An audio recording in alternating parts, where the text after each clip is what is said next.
તો શરીરમ આજમ ખલુ ધર્મ સાધનમ એમ કહ્યું છે ને ભાઈ. એ તો નિમિત્તની વાત કરી છે. સાધન તો રાગથી ભિન્નપણું એ છે પ્રજ્ઞા બ્રહ્મ સ્વરૂપ પરમાત્મ દ્રવ્યની દ્રષ્ટિ અને અનુભવ કરવા તે સાધન છે. આ શરીર બરીર ક્યાં સાધન છે? પાનું 53. હવે એ પ્રજ્ઞા બ્રહ્મ સ્વરૂપ પરમાત્મ દ્રવ્યનું જ્ઞાન તો અહીં કહે છે કે છે. શું કહ્યું ફરીને? હવે એ પ્રજ્ઞા બ્રહ્મ સ્વરૂપ પરમાત્મા દ્રવ્યનું જ્ઞાન તો અહીં કહે છે કે છે. આત્માનું જ્ઞાન તો થઈ ચૂક્યું છે, સાધક તો થઈ ચૂક્યો છે, પણ સાથે મનુષ્યપણાની જે ગતિ છે તેનું પણ જ્ઞાન છે. એ વ્યવહાર જ્ઞાન. ઓલો નિશ્ચય ને આ વ્યવહાર. પછી આખું બેને જાણવું તે પ્રમાણ. નિશ્ચય વ્યવહાર બેને યુગપત જાણવું તે પ્રમાણ. આખો જ્ઞાનનો વિષય ચૂકતે લઈ લીધો છે.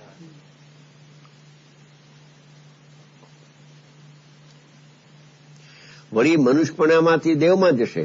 કેમ કે ધર્માત્માને તો મનુષ્યમાંથી દેવગતિ થાય છે. તો કહે છે કે ત્યાં પણ એ દેવગતિમાં પણ વિશેષમાં તન્મયપણે છે. દ્રવ્ય તેમાં તે કાળે તન્મય છે, તેથી અનન્ય છે, અન્ય નથી. આ કહે છે એકલા ઉઘાડેલા પર્યાર્થિક ચક્ષુથી અવલોકવામાં આવે છે ત્યારે જીવ અન્ય ભાસે છે. કેમ? કારણ કે તે વિશેષોના કાળે તે દ્રવ્ય તન્મય છે. તે એક પર્યાય સમયે બીજી પર્યાય નથી. શું કીધું એ? કે નારક પર્યાય સમયે મનુષ્ય પર્યાય નથી, મનુષ્ય પર્યાય સમયે સિદ્ધ પર્યાય નથી, અને સિદ્ધ પર્યાય સમયે નારક કે મનુષ્ય પર્યાય નથી. એક સમયે એક જ પર્યાય છે.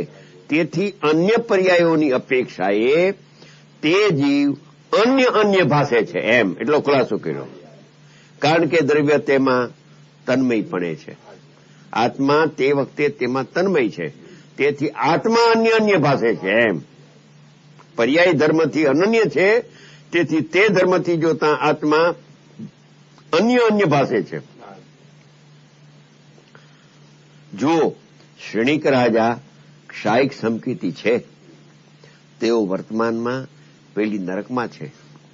તેઓ ત્યાંના સંયોગોમાં તન્મય નથી, પણ નરક ગતિની વર્તમાન પર્યાય સાથે તન્મય છે. તે કાળે વર્તમાન પૂરતા હો પોતે સમકીતિ છે ને, તો વસ્તુ દ્રષ્ટિએ ગતિ પોતાના સ્વરૂપમાં છે એમ માનતા નથી. તન્મય કહ્યું ને, નારકીની ગતિની સાથે શ્રેણિક મહારાજાનું આત્મદ્રવ્ય તન્મય છે એમ કહ્યું ને, તો કે છે કે વસ્તુ દ્રષ્ટિએ ગતિ પોતાના સ્વરૂપમાં છે એમ માનતા નથી, પણ સાથે જે પર્યાયને જોવાનું જ્ઞાન છે તે આ નરકની પર્યાય મારી છે, હું વર્તમાનમાં તેનમાં તન્મય છું એમ જાણે છે. તેઓ નરકમાંથી નીકળી ભવિષ્યમાં તીર્થંકર થવાના છે. ત્યાંથી નીકળી 3 જ્ઞાન અને ક્ષાયિક સમકિત સહિત માતાના પેટમાં આવશે. તેઓ જાણે છે કે આ વર્તમાન પર્યાય છે તે મારામાં છે. જાણવાની વાત છે ને, જો આદરવાની વાત નથી, જાણવાની છે. વ્યવહાર નહીં, જાણેલો પ્રયોજનવાન એ વાત છે. જાણવાની વાત છે ને, તો તેટલા પર્યાય કાળે તેમાં હું પર્યાર્થિક નયે તન્મય છું એમ જાણે છે.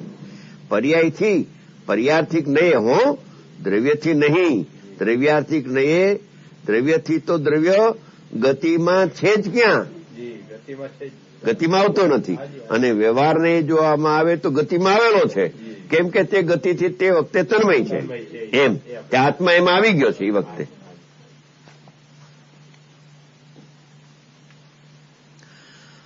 દ્રવ્ય વિશેષોમાં તે કાળે તન્મય હોવાને લીધે તે વિશેષોમાં અનન્ય છે. એટલે તેનું તે છે. કોની પેઠે? તો દ્રષ્ટાંત કહે છે. છાણા 3, પર્ણ એટલે પાંદડું, 3 એટલે ખડ, અને કાષ્ઠ એટલે લાકડું, એ અગ્નિની માફક, કાષ્ઠમય અગ્નિની માફક. જેમ 3 કાષ્ઠ વગેરેનો અગ્નિ તે કાળે તૃણમય, કાષ્ઠમય વગેરે હોવાને લીધે 3 કાષ્ઠ વગેરેથી અનન્ય છે. એ ધ્યાન રાખવું, એ લાકડાથી અનન્ય છે એમ નહીં. એ લાકડા આકારે જે ઉષ્ણી પર્યાય થઈ અગ્નિની એનાથી તન્મય છે. લાકડું તો નિમિત્ત માત્ર છે, એ નિમિત્ત, એનાથી તન્મય થઈ શકે જ નહીં. એ ધ્યાન રાખવું, પોતાના પરિણામ સાથે તન્મય થાય. બસ આની સાથે લાગુ પાડી લે કે આ દિવાલ દેખાય છે એ જ રીતે આ છાણાને કરવો. બસ છાણું તો નિમિત્ત માત્ર છે, પણ છાણાના આકારે જે આકૃતિ એની પર્યાયની અગ્નિની થઈ, તે અગ્નિ દ્રવ્ય અને છાણું નિમિત્ત છે એવી અગ્નિની પર્યાય, એ પર્યાયની સાથે તન્મય છે, પણ છાણાની સાથે નહીં. એમ તેમ ભીત સાથે તન્મય નથી, પણ ભીત સંબંધીનું જે જ્ઞાન થયું એ જ્ઞાનની પર્યાયની સાથે આત્મા તન્મય છે. એમ અથવા તો કર્મનો ઉદય આવ્યો તો કર્મના ઉદયની સાથે તન્મય નથી, પણ કર્મના ઉદયની સાથે જેટલું અસ્થિરતાનું જોડાણ થયું અને સાધકને જેટલો રાગ થયો એ રાગથી તન્મય છે, અને જેટલી વિતરાગ દશા પ્રગટ થઈ એનાથી તન્મય છે.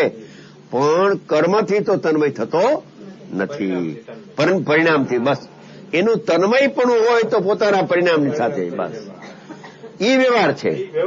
અને જો એમ માને કે દેહથી ને પરથી તન્મય તો અજ્ઞાન છે, તો વ્યવહાર નથી, તો અજ્ઞાન થઈ ગયું, પ્રમાણની બહાર. પર્યાયથી તન્મય છે એ વ્યવહાર છે, નિશ્ચયથી તો એ પર્યાયથી એ તન્મય નથી. એ ખુલાસો આવ્યો. પણ અહીંયા વ્યવહારનું જ્ઞાન કરાવવું, વ્યવહારનું જ્ઞાન કરાવવું હોય, દ્રવ્યના સાથે પર્યાયનું જ્ઞાન કરાવવું હોય, ત્યારે પર્યાય તેનાથી તન્મય છે, પર્યાય કઈ જુદી નથી. જેમ છે માનવું પડે, એકાંતે નક્કી.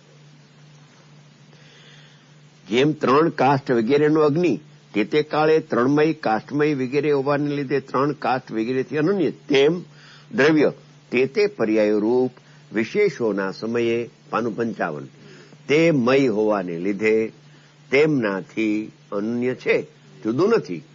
કાષ્ઠની અગ્નિ કાષ્ઠમય છે, કેમ કે પોતે કાષ્ઠપણે પરિણમી છે ને. કાષ્ઠના નિમિત્તપણે અગ્નિ પોતે પરિણામ થયા છે. કાષ્ઠ છે લાકડું એ નિમિત્ત, અને આ કાષ્ઠની અગ્નિ એ એની નૈમિતિક પર્યાય. એ પર્યાયથી જે અગ્નિ દ્રવ્ય છે તે સમય તન્મય છે. પછી છાણાને બાળે તો છાણા સંબંધેની અગ્નિની પર્યાયથી આકૃતિ, તેનાથી તે તન્મય છે. એમ પોતપોતાની પર્યાયથી દ્રવ્ય તન્મય છે, વ્યવહારને તન્મય છે.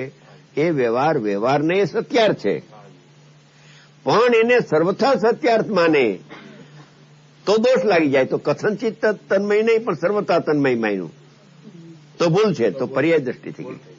તો પર્યાય નહીં ન રહી, નહીં ન રહી છે. અભ્યાસ માગે થોડો અભ્યાસ. આ અભ્યાસ કરવા જેવો છે. પરમ સત્ય આમ જ છે. અરે આચાર્ય ભગવાન કહે છે, અરે તું મરીને આ કર. હવે એ કરુણા કેટલી એની આવી, એને કરુણાની ઉત્કૃષ્ટતા, હો કરુણાની જયારે એકદમ ઉત્કૃષ્ટ હદ આવી ગઈ, અરે ભાઈ તું આ કામ મરીને પણ આ કરવા જેવું છે. એમ આપણે કહીએ છીએ ને, મરણીય થઈને પણ આ કર.